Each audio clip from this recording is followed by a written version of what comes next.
Today I'm going to show you how we turn some penguins. To do that, you need a dark wood and a light wood. I used walnut as the dark wood and ambrosia wormy maple as the light wood. You can use maple, you could use, I think I made some with sycamore. You want to make sure that you have two flat surfaces, especially this big surface here needs to be flat. So you'll have to use a joiner or you can use a hand plane and get a nice flat surface, and then you want to glue and clamp these together. You want to make sure those surfaces are perfect because when you turn them, you don't want like glue line marks or bumps. So you want two really flat surfaces to clamp together with clamps. Then we'll mount it on the lathe, show you what else to do. Here I've got it mounted on the lathe. I prefer to go ahead and mount these all as one big piece and round it, and that way you will save some time and efficiency instead of like cutting your penguins to length and rounding them one at a time.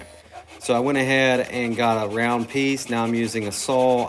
I think I used a chop saw to miter box saw to cut some others, but I used the thin Japanese saw there. Now I just mounted into my Vicmark chuck.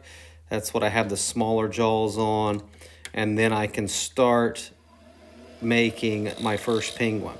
I'm using a 40/40 grind bowl gouge here again just to remove a bunch of waste quickly. See how you can use that wing, that flat wing, to do a peeling cut, kind of like you would use your skew chisel to do a peeling cut. Works really nice, and then you can kind of use the tip and remove a lot of mass to kind of get the shape that you want.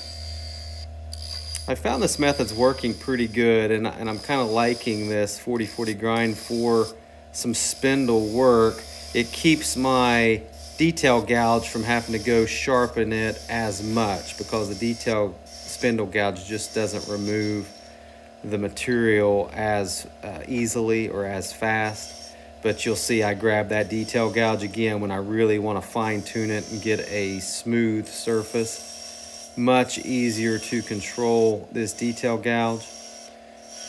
I want to explain that with this detail gouge, you are not using the tip. You're not cutting on the very tip. You are off of the tip slightly. I don't know if you can see that in the camera, but if you look at the tip, I'm cutting on the right side of the tip. And I've got the bevel riding the wood, rubbing the wood behind on the back side there. So hopefully you can see that. Now I'm on the left side.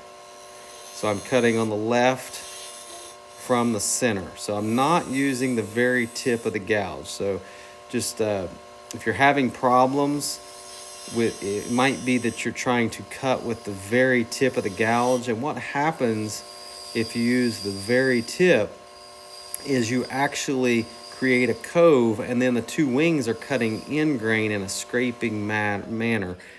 Hope that makes sense, but then that causes you to get a kind of a catch. So you don't want to do that. So try to just use the side wings, not the very tip. So here I've got the penguin to shape. What you want to make sure you do, and I'll turn it off occasionally, is you just want to make sure you get the light wood to give you the belly that you're looking for. You can see it here as I turn it around. So I got the light wood just to go right up there. So you have to remove enough material to get rid of the white wood up where the head is, and then you just whatever shape you want. You're going to see that I made several different sizes and I made several different shapes, and you're going to laugh at the end when you see the very last penguin I made. I almost didn't do it, but I just had a little chunk of wood left and I made it, and it's my family's favorite penguin that I made. So look for variety, and I think people and customers like variety. We definitely do. We get bored with the same old thing. So mix it up, make different sizes, make different shapes, make them out of different woods, short necks, long necks, switch it up quite a bit. So here you go. Just adding the wood butter on here. I've showed you a couple different ones just so you can see a couple different shapes. I put the wood butter on while the lathe is off, and then turn it on and kind of rub that in. we're almost ready to go to the next step. I want to thank everyone again for the support. Been getting a lot of subscriptions lately, a lot of comments. I really do appreciate the engagement from the viewers. And so always leave a comment. If you've got questions, I'm active. So if you've got questions, I will answer those questions the best that I can and help you out if I can. Here I've got a piece of cherry. That's what I chose. I was going to make the beaks out of. This is really a long piece of wood to put in your spigot jaws, so you really can't put much pressure on this. Really, I should have cut this in half. It'd make it a lot easier, but I was kind of practicing being able to use a skew chisel on a piece of wood where you can't shove on it too much. So this is, to me, all of these projects, these small projects, are practice projects to try to improve my wood turning skills. And you'll see me grab different tools and practice with them. Here I'm supporting myself. It's round on the back, so my finger is rubbing there on smooth wood, and I'm just providing a little back pressure so that I can turn this beak without that flexing in the chuck jaws. And actually, on these chuck jaws, it's only hitting on 2 sides. I actually didn't get it to hit on 4 sides. So I had to be very careful here not to have this loosen up or move in the chuck. Now I'm just going to bring this down with a parting tool to the size of the drill bit that I decided to use for these beaks. A little minor sanding.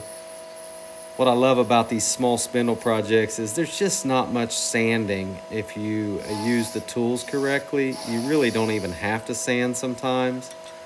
Sometimes I use the sandpaper just to do minor shaping, but that's this 220 grit sandpaper, so it's not like I'm grabbing 80 grit sandpaper here to do anything major. Just a little bit of sandpaper, and then I'll grab a little bit of the wood butter and put on the beak. Sometimes I do it while it's still on there. And then I grab this brad point drill bit just to create where I want the beak to be. Experiment with this too. You can try them lower, try them higher. They just give a different look to the penguin. And so I don't know that there's a right or wrong method. If you look at real penguins, they're like way up at the very tip of their head. And here's a big penguin with a couple smaller penguins. You can also make several different shapes. Please leave a comment. Let me know which one of these is your favorite penguin. And I'm getting ready to show you which one was our family favorite. It's this little plump short guy here at the end. We fell in love with him. So thanks for watching. Make some of these. They were a big hit in my area.